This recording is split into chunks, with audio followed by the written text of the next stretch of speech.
What made you feel so strongly about awareness? Because I see you post that all the time. A while back, I've been pretty popular in the Myspace days. You know, I've had a cool career. I did radio for 15 years. A lot of people would confide in me, and I didn't understand why. Maybe it's because I am, you know, genuine and I'm charismatic. Well, I don't know what it was, but people were just telling me their problems. And it kind of like took over my life. I guess I found my purpose. All right, guys, we got Shauniee Stylez breaking the podcast virginity today. Thanks for coming on. Yes, my first one, man. Thank you for having me. Absolutely, dude. And I love the hair. I love the fit. Appreciate that. It's 20 years strong. Yeah. It's hard to match that hair with an outfit, but you pulled it off. Yeah, my whole closet looks like this. Yeah? Yeah. And that's the Manboy Mafia? Manboy Mafia, yeah. What's the concept of that? Manboy Mafia is like something I created about 15 years ago. I never wanted to grow up and I always was like childish, but I still was a man, you know, like I still handled my responsibility, but I never wanted to lose the sight of being a kid. It was very important to like, you know, do things with your friends, and like I try to like deteriorate from doing all this and that. So Manboy Mafia was created by users one by one person at a time, and we have a couple million of us now, and we all preach mental health awareness. And it's basically just a group of people all throughout the world who help each other. Wow. You know, like people help pay each other's phone bills, so many different things. I can name things forever that they've done for each other, but I created it, and it's kind of like on autopilot now. You know, people are doing meetups on their own. In Florida, you know, they're doing an MBA meetup, 50 people come out, they all become friends. 10 years later, you know, they're in each other's weddings and stuff. We have Manboy Mafia babies that people have met. You know, we've had MBM in the bio of Tinder. Girls would be like, oh my God, you're MBM, me too. You know, before you know it, they're, you know. Now they have an MBM kid and they're thanking me like, but it was just something that I always wanted to do and bring people together and remind people that they matter and give something to stand for people. A lot of people in this world, they don't have anything to like stand for, you know, like they're lost, you know, and they don't have friends like we do, like where we're just used to having friends and stuff. Some people don't have anyone to talk to at all. And when I realized that, I was like, what? Like, you don't have not one person to talk to? Like, it didn't make sense to me. And then when I really did a little research, I was like, wow, like, that's scary. Like, there's people out there that don't have a friend to talk to, you know? So I was like, I'm gonna create a community. You know, I grew up in the Mafia. My dad was a big Mafia boss. And I seen a lot of that, you know, I probably shouldn't have seen, you know, being a daddy's boy. And I always thought like, damn, like I want to do this, but I want to do it in a positive way. Instead of like taking, you know, because we would get like funding from people for protection and stuff. And I was like, man, imagine being able to go into a business and help them and you know, buy their stuff and support them instead of taking, you know. So at a young age, I was Mafia born, you know, and the loyalty, respect, family, all that. I kept those morals, but I wanted to change it up a little bit and give back instead of taking, and provide love and provide power and provide being there for people, you know, as a Mafia, you know. Wow. And it just kind of went together. And ever since we started, it's just been growing one person at a time. And you know, I feel like I can never stop now. You know, I'm pot committed, as they would say. Yeah. In the poker game, you know, there's no turning back now. You know, I'm the leader. I signed up for this, you know, so we've just been trucking along, bringing people together and trying to change the world one person at a time. That's major, man. And a lot of movements start off with great intentions, but they kind of go crazy, right? You saw that with Me Too, you saw that with feminism, but it sounds like you're 15 years in and you're... Yeah, we don't do anything like that related. We don't do politics. We don't speak religion. You know, whatever everybody loves, that's their choice. You know, we talk about, we get away from life. You know, all those things on the internet, like Manboy Mafia is an escape from that. It's an escape from the reality, and it brings people back to their reality, you know, the real reality, not what you see on the internet, not what they're preaching to you and stuff. So whatever everyone likes, that's fine. But 15 years, we've never done politics, religion, or nothing that could be confrontational to others, you know? Wow. Yeah, I don't go those paths. Yeah. And what made you so strong? What made you feel so strongly about awareness? Because I see you post that all the time. So a while back, I've been pretty popular in the Myspace days. You know, I've had a cool career. I did radio for 15 years in Philadelphia, had a major radio market. I met a lot of people, and a lot of people would confide in me, and I didn't understand why. Maybe it's because I am, genuine and I'm charismatic. Ha, ha. As a B2B marketer, you know how noisy the ad space can be. If your message isn't targeted to the right audience, it just disappears into the noise. With LinkedIn ads, you could precisely reach the professionals who are more likely to find your ad relevant with LinkedIn targeting capabilities. You can reach them by job title, industry, company, and more. Stand out with LinkedIn ads and start converting your B2B audience into high-quality leads today. LinkedIn ads allows you to build the right relationships, drive results, and reach your customers in a respectful environment. You'll have direct access to and build relationships with decision makers. 1 billion members are on their platform, 180 million senior level executives, and 10 million C-level executives. You'll be able to drive results with targeting and measurement tools built specifically for B2B in technology. LinkedIn generated 2 to 5x higher return on ad spend than any other social media platform, and you'll work with a partner who respects the B2B world you operate in. 79% of B2B content marketers said LinkedIn produces the best results for paid media. LinkedIn has been a great platform for me to also find interesting podcast guests. If you're interested, start converting your B2B audience into high-quality leads today. We'll give you a $100 credit on your next campaign. Go to linkedin.com/social to claim your credit. That's linkedin.com/social. Terms and conditions apply.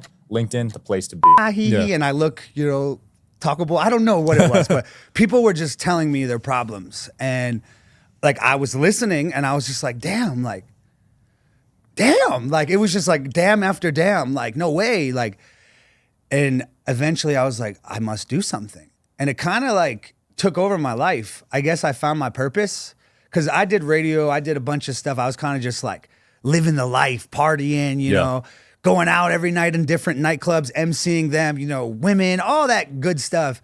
But that kind of like took me off that path. And I was like, damn, like, I want to help these people. These people, they don't have nobody. So I start being there. And then I thought, there's nobody who does anything for awareness. And once I realized that people want to die, I was like, I have to do something, So I kind of started like preaching, like, hey, like, keep your head up. It started like slow, like with just natural motivation. And years later, it's become my purpose. Like, I think that's why I'm on this earth, is to make people smile, to make people not want to kill themselves. I've helped thousands and thousands of people, not do terrible things just by good energy and creating a place for them to feel like they matter.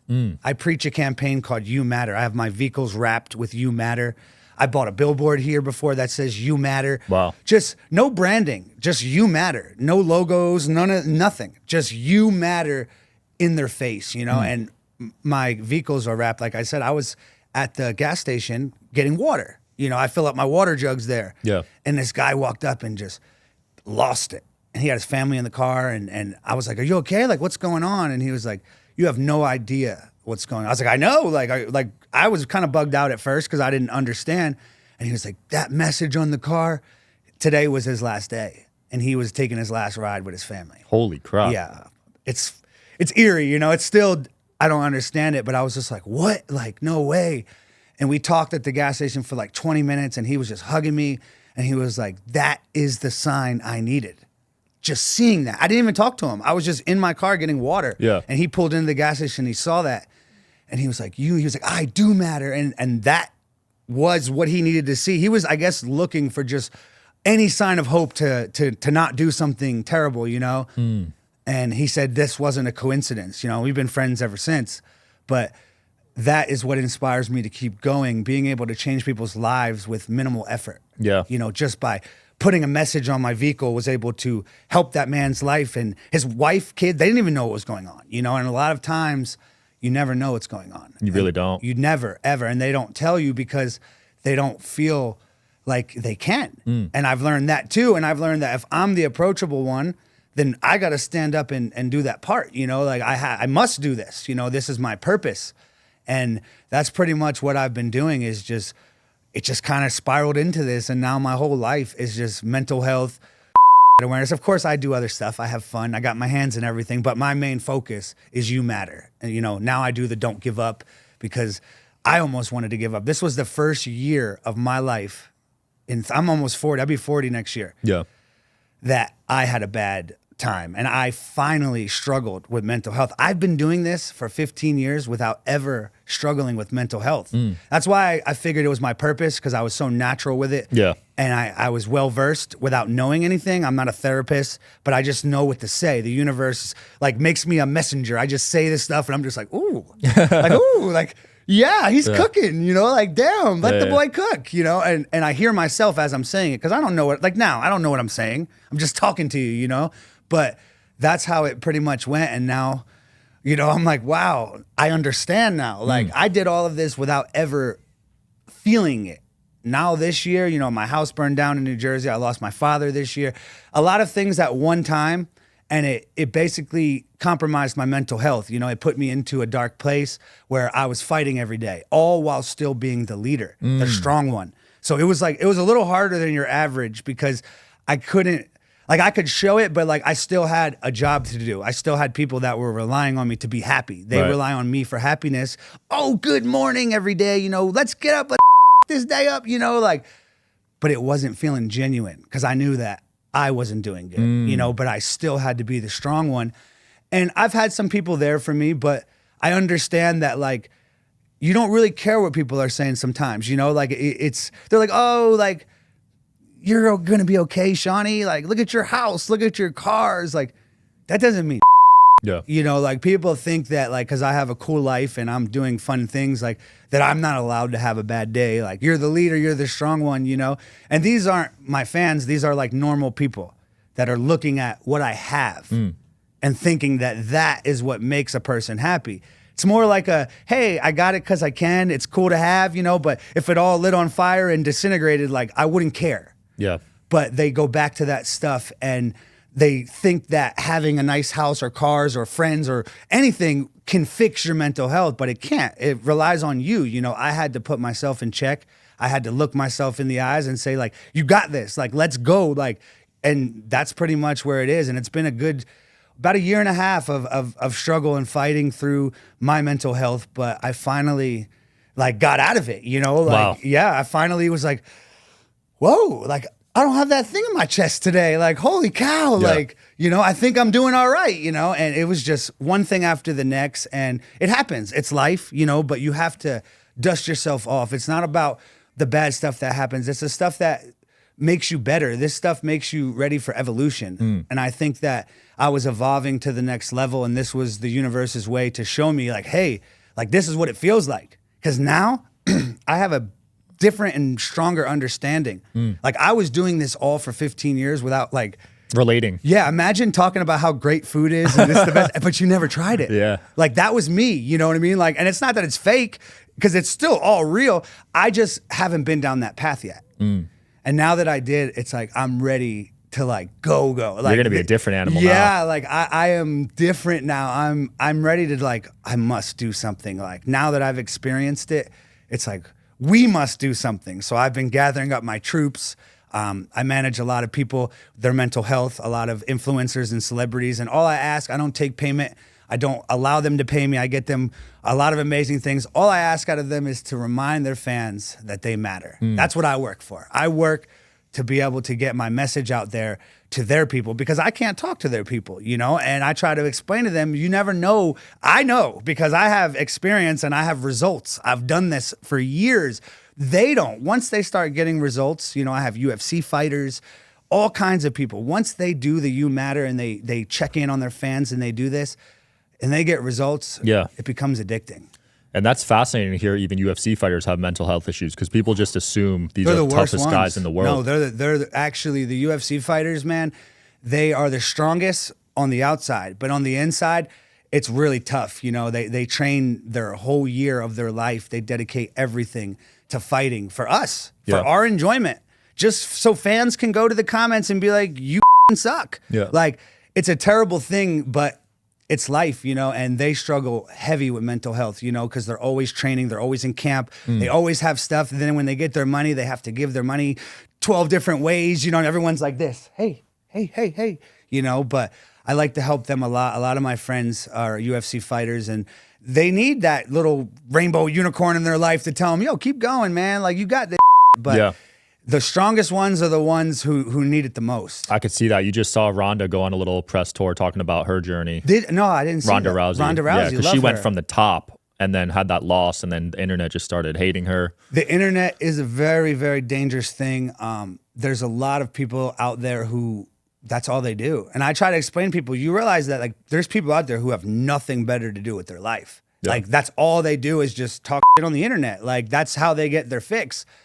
You just have to accept that, you know, like, and I've seen a lot of influencers that don't know how to get over that. You know, one comment out of 236 comments can ruin their whole day. Yeah. And it's like, why?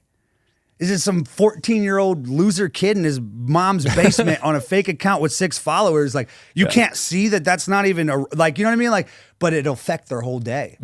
And we'll be shooting content and someone will say, like, anything, your legs are small, you know? Like, and then they have a complex, like, my legs are small. You know, it doesn't matter what they say, but that's an important thing. The internet is very bad. It's a new form of bullying, yeah. I miss the old school days where it was face-to-face. Yeah, because you wouldn't do that. You know what I mean? Face-to-face, you would get punched in the mouth for that. You know, people get hit for less. But on the internet, you can be anybody you want to be. You can say anything you want to say within the guidelines, you know? So it's something we'll never be able to escape. You just have to embrace it, and you have to prepare yourself. If you're going on a trip and you know you're going through towns with big snow, then bring your snow boots. Like, be prepared for what you're about to do. Don't go there and then cry about it. Like, oh, it's snowing here. Like, what did you think was going to happen in Colorado? You know, like it snows. But you just have to have the mindset of like, hey, people are going to talk shit, you know. Look, people have talked shit to me, not in real life, but on the internet, you know, they'll be like, oh, you rainbow, blah, blah, blah, blah, blah. It's like, who cares? Like, I've looked like this for 20 years. Like, before, people were like, oh, you look like 6ix9ine. Like, 6ix9ine was like 8 years old when I had rainbow hair. He wasn't even existing, you know? Like, I've heard it all, you know, but I didn't never let it affect me. I always just was like, ha, hee hee, you know? That's a good mindset to have, because you could get down that rabbit hole of letting online comments influence your decisions, and that's a dangerous, I see it all the time. rabbit It'll hole. ruin the whole week, the whole day, everything. Yeah, and there's different mental health problems at different stages of your life. People assume celebrities don't have problems because they have so much money and fame. Yeah, but they have their own problems. I've learned that money and fame, it just increases the chances of it, you know? People that have nothing, if you ever notice, you ever see like a bunch of homeless people, you know, they're always so happy with nothing. And I look at that like, why do people not notice that? Like, these people have absolutely nothing and they can still find a way to have a good day. Right. They can still find a way to laugh and joke around with themselves. They still have the energy to try to be a good person, you know? So it doesn't make sense as to like why people don't use that and be like, hey, if that person with nothing can have a good day, then maybe I could too, you know? Like, people, I think they're so quick to give up and think like, it's over, this is the end, you know? It's never over until you quit. And once you quit, you lose everything. Like, once you give up, all your work in progress that you've ever done, it was for nothing. You know, once you give up, that's the end. And that's what we try to make people not do, is just keep going. No matter where you're going, even if you don't know where you're going, just go. Just go somewhere. Yeah. Just keep pushing, you know, try different things, you know. And a lot of people, they can't get over the fact that this is the end, you know. And it takes a very, very, very strong person to take their life. People tend to think that it's weak, but you don't know the preparation that it takes to be able to be okay with leaving Earth. It is way harder than you think. The people that are talking, I'm going to do this, I'm going to do that, they're most likely not going to do it, because the people that are doing it aren't talking about it. Yeah, they're pretty set and they don't want to hear nothing. You can't talk them out. Like, you know, there's a difference between that. So it's hard to decipher, you know, who's this and who's that. But I'm pretty good at knowing, like, oh, I think this guy will be all right, you know, like, but the ones who are the quietest, that are fighting the most silent battles, are the ones that are the strongest inside, because it is not easy to take your life. Yeah, it's at all. A lot of prep and thought goes into it. It's not like an overnight decision for most of them, I feel like. No, it's definitely something that like you have to really be done. And it's happened. I've lost a couple of my fans, you know, longtime supporters that, you know, their mother will contact me like, hey, you know, blah, blah, blah, has lost his battle, you know, thank you. If it wasn't for you, you know, he wouldn't have been alive these last 6 years. Thank you for giving me that extra time with my son. And that just kills me. Damn. Like, it breaks me down. I cry probably like 3 times a week hearing stories. Holy crap. Yeah, like, I can't help it. You know, it's like, damn, like, no way, you know, and they'll be wearing their t-shirts, you know, somebody's husband may pass or take his life, and, you know, they're like, oh, he wore your merchandise every day. You know, I do a lot of positive merch, like spread love, you matter, don't give up. I have one that says, do whatever the makes you happy. You know, all my merch has went, like, this is my personal stuff. I don't really sell this stuff. Yeah. This is my outfits, but a lot of my stuff is like positive messages, like big positive messages so that people can share that. But sometimes when people are at their end of their journey, like that's it, that's what it is. You know, I've accepted that I can only do so much. And some people, like, they have their mind set. No, they can only last so long. Yeah. And I understand it more now. You know, at first I used to be like, how could you do that? Why? Well, this year it hits a little different because I've had some thoughts. I know I would never do that, but you cannot control your first thought, but you damn sure could control your second or third. Your first thought, you can't control. You may think some crazy you may look at somebody and be like, oh, you know, fine, understandable, we're human. But your second, third, or fourth thought, you better get shit together, you know, because you can control those ones. And I've thought some crazy thoughts, and I was like, damn, like, you know, I don't want to do this anymore, like, you know, and I can understand. I'm like, wow, did I just say that? Like, don't say that, you know, shut the hell up. You know, I check myself, but it gave me a better understanding of how, you know, because I'm like, wow, you know, like, makes sense how these people are feeling this way, because now I understand it, you know, you can't shake that feeling sometimes. You just wake up, you go to bed sweating, you have nightmares, you're just like, you know, and you don't even know why. You're just like, what is happening to me, you know? So it just gives you a different understanding. Absolutely. You recently took in a homeless guy. How do you know that? I did my research. Oh my God. What's the story with that? So I went out with one of my artists, Alex, to LA. We were shooting a music video. I was like, hey, I have a Sprinter van that I bought like 7 years ago. I was like, let's use my Sprinter van. And, you know, you don't got to pay for flights for everyone. Yeah. The tire falls off on the highway, you know, and we're broke down on the side of the road. We get the tire fixed. So we're like, we need to get to the rest stop because we can't be stuck on the highway. So I go to this rest stop in the middle of nowhere, traveling from California to Vegas. We're coming back from Cali. And we're at this random in the middle of nowhere. There's 2 gas stations and a McDonald's, you know, and that's it. No civilization, just the little baby rest stop. And I'm broke down there, and we're sitting there for like 4 hours. I'm waiting for AAA and some help, anybody. I'm in a Sprinter van, you know, I can't really do much. And there's this guy there, and he walks up, and he's all happy and dancing. Like I said earlier, you know, sometimes homeless people, they're so happy, you know, with nothing. Yeah. And I was like, wow, like this guy's genuinely, I could see his smile. Like he's living his life. And he asked me, he's like, you got $3.50. He's like, I'm just this close to my little 6-pack. And I was like, yeah. I was like, I got you, you know. So I gave him $10. And he came back with like Pacificans or some Pacificos. Is that a beer? Yeah, it was like a high-end beer. He was like, I upgraded to the Pacificos because of you. He's like, I haven't drank these in years. Long story short, we were stuck there in the parking lot. And we started hanging out, you know? Yeah. We started singing songs and like all this stuff. 3 hours later, I'm thinking, my brain's like, man, what a cool guy. And I was like, what is he doing? I start asking, because I didn't want to be rude. Like, what's your story, buddy? Like, why are you here sleeping behind a coffee shop, you know? But eventually it came out, and I talked to him, and it just hit me. I was like, you want to go to Vegas with me? He's like, what? He's like, yeah, man, no way. I was like, well, go get your stuff behind the building. He's like, nah. He's like, screw that stuff. Somebody probably peed on it. You know, I was like, okay. I was like, we'll get you new stuff, you know? So we hop into the car, and I'm like, let's go, you know, because now it's time to go. We got our car fixed, and we're heading back. And I was just planning on giving him a ride, like to Vegas, to get him maybe a better life here, you know, being in the middle of nowhere. We have 2.5, 3 hours to go. And I'm like, you know, I have 8 people with me too in the Sprinter, but I'm the leader. So it's like, you can think whatever you want, but if I make a decision, you know, it's in the best interest of I'll take the blame for it. So obviously I didn't think everyone would be like, oh, this is cool. We're driving with a homeless guy for 3 hours that we don't know. Like, what if he kills us? Like, I have friends like that always think the worst. You know, they check the bottle caps on their bottle every time they buy one. Yeah. I eat pizza off the floor. I don't care, you know, like I could care less about that. So as we start driving more, and we got him to the house, and I was like, let me get you a haircut. Let me get you a shower. Let me get you some new clothes. Gave him the whole thing. We got him a haircut, called the barber over, did all that.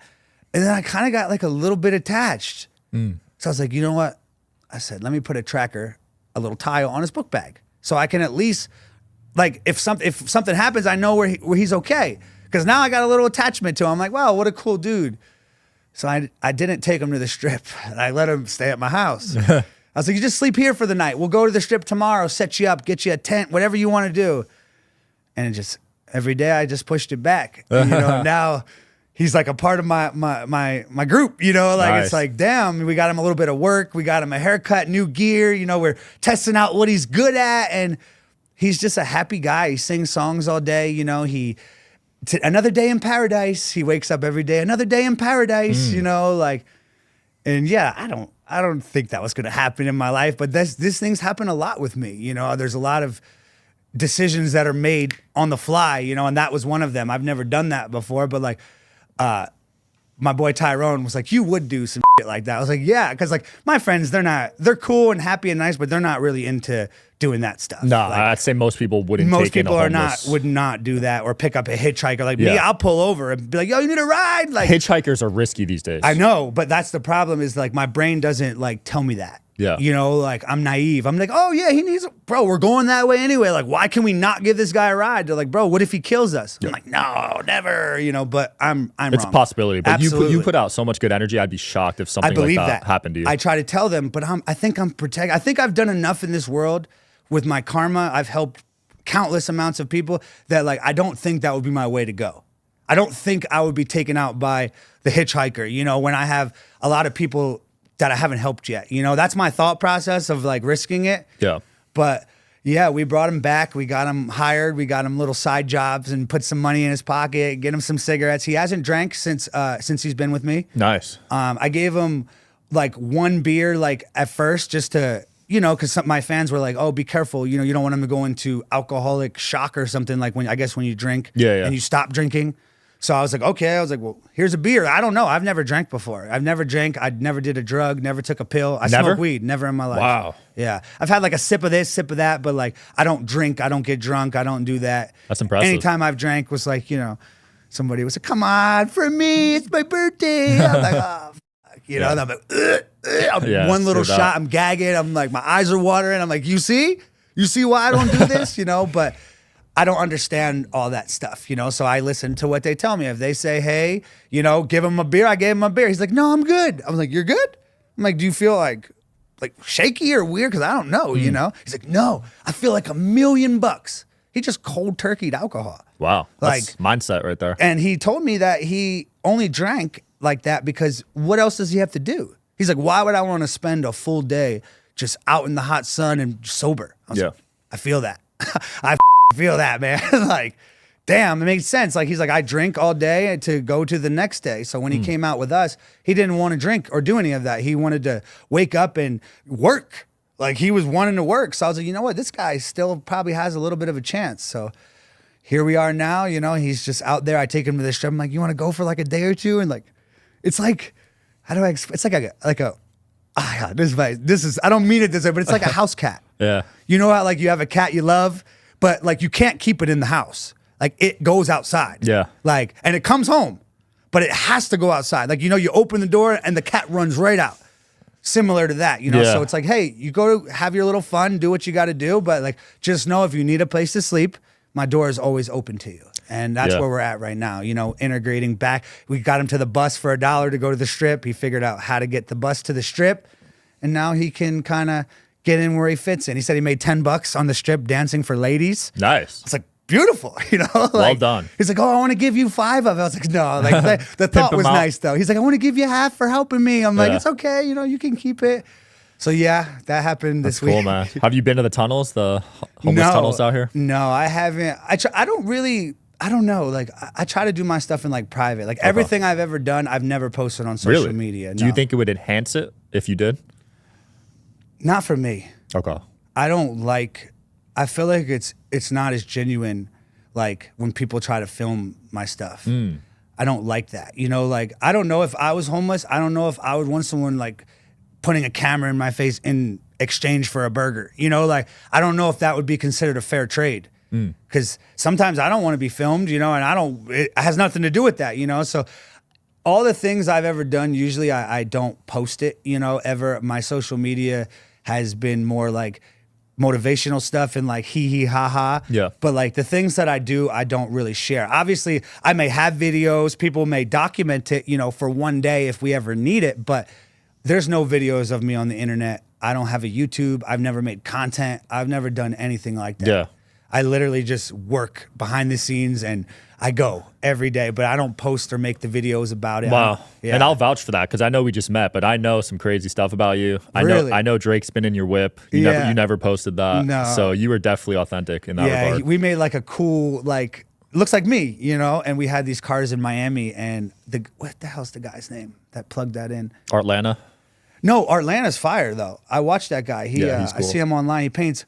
One of the owners of the nightclub, I forget his name. Oh, Grutman? Yes, David Grootman or whatever his name is. That guy, he plugged Drake in with the car. Wow. And he was using like, because it had a microphone. We put like TVs and lasers and fog machines, and it was like a VIP ride, you know. And he was like, "I want that." So we drove him around with that stuff. That's awesome, dude. I'm like, wow, that's pretty cool. Forgot about that. You just and reminded me. I know, man. But that's you putting out good energy for real. Yeah. Like I you just believe attract. everything is energy and Same. everything is connected through energy. You know, like it's the strongest thing. Like I said, everyone believes in whatever they believe in. I support that. But me, I believe in karma and I believe in energy, manifesting. You know, I read The Secret when I was like 17 and I felt like that it works. Yeah, it does. Like I start manifesting. Like if you saw my house, like you would be like, damn, like this is the perfect definition of manifestation. You know, as soon as you walk in, I have a huge ultimate warrior on my wall. Like when I was like 16, I was like, one day I want to have a big mansion with ultimate warrior on my wall. You know, like everything that I've done has been something that I've manifested. And now that I've done it, it's like, I have to believe that, you know, it's like, damn, like why else would this be happening if I didn't manifest it? Absolutely. Shauniee, it's been fun getting to know your world, man. Anything you want to promote or leave the audience with? No, I just want to tell everybody, you know, to keep on going, keep fighting. Remember that you matter. That's very important because even me sometimes, you know, doing all the great things I do, sometimes I feel like I don't matter. You know, that's a real feeling. Like, man, like they just riding my coattails. They're just, you know, here for the ride, you know, and everyone wants to come ride the roller coaster, but no one wants to help build it. You know, and I'm been single-handedly building and doing all of this by myself with no help. When I do mental health, there's not many people that want to hop on that. You know, now it's getting a little better for me. But I've been doing this forever, it feels like. My whole life, it feels like. But there has never been like traction. Now it's like I'm breaking through a little bit. I'm getting through to people. People are like, you know what? Let me give that a try. You know, even the UFC fighters, they're getting their mouthpieces in teal and purple. Teal and purple, these are the colors of awareness. Wow. Teal and purple. So all my girlfriends all have teal and purple hair. My whole squad, teal and purple hair. Everything is teal and purple. That's how we represent, you know, which are my favorite colors. Back when I was a kid, everything in my life was teal and purple. I had no idea. I just thought I liked the Charlotte Hornets. I didn't. I didn't really like the Charlotte Hornets, but the colors is what drew me to the team. I'm a Sixers fan from Philly. So it's like, it makes sense. Now that I realize what teal and purple represents, it takes me back to when my walls were teal and purple, my bed sheets were teal and purple. Teal and purple are the colors of awareness. And today is semicolon day. Actually today, on this day. It's crazy that this is the day I'm doing my first ever podcast. But Destiny. Today is Your Story Isn't Over Day, you know, and it's basically a reminder where I have people all around, you know, posting like, hey, your story isn't over. I know it sounds a little cheesy. That's not mine, but it's true. Your story isn't over till you make it over. So today happens to be a mental health day. We'll see the small percentage of people who actually, you know, post for it. It's not many. It's more like and like buy my product and like, you know, that type of but there's a couple out there, like I said, they do their mouthpiece, teal and purple, put the you matter in there, you know, they're trying because they're getting results and people are reaching out to them like, hey, that message after your fight when you won, that changed my life, you know, they're seeing the results and it makes them want to do it more. So Love it. We're gaining a little traction this year and hopefully this is the year for mental health where people are not scared to talk about it, where people can feel like, hey, I could tell you, hey, Sean, man, like I'm not doing too good today, man. Like I'm up. And you'd be like, oh, you're all right, brother. You got this. Like, that's not the answer, you know? And what makes people feel even worse is when you say to them, you got it all. You got this. You got this. Like, it makes them feel more like a piece of Like, I have all this stuff and I'm still unhappy. So just keep that in mind when someone reaches out to you. Don't ever throw or say what they have or what they've done. Just be there for them. Because saying like, oh, but yeah, you know, I never seen no one cry in a Bentley. You know, I drive a Bentley. I cried in that. So yes, people do cry in Bentleys. Like, people have bad days. I almost wanted to swerve that Bentley off the road and never see anybody again. So just don't ever be like, oh, you got it all, you know, because that's probably the worst thing you can do to someone struggling mental health is remind them of all the things they have, because it makes them feel ungrateful. Like, I have all this stuff and I'm still not happy. Like, it can really trigger them deeper. You know, just be there for them. That's my advice. Give a hug. Just listen. Some people, they just want somebody to listen. And that's what I do. I'm a professional listener. I just listen to people. I write back whatever I feel is genuine, you know. I try to watch my words so I don't say like, you know, oh, you know, do it for your kids. Like, they know that already. They already know they have 2 kids that they have to live for. They know this stuff. So you just try to be there for people and try to just, you know, give them a hug and just, you know, listen. That's the most important thing, is just listening to your friends. Love it. And checking in on them is important too. Yep. Absolutely. Guys, we'll link his Instagram below. If you have some mental health issues or you know someone dealing, please reach out to Shauniee. Yes, please reach out. We have a whole team of people all around the world that are just happy-go-lucky, you know, like Manboy Mafia. We do a lot of stuff, but it's a mafia. We don't talk about it. We be about it, you know. But you seem to know a little bit of what we do. You know, you found your way, which is cool. Absolutely, man. Well, check it out, guys. Otherwise, see you tomorrow.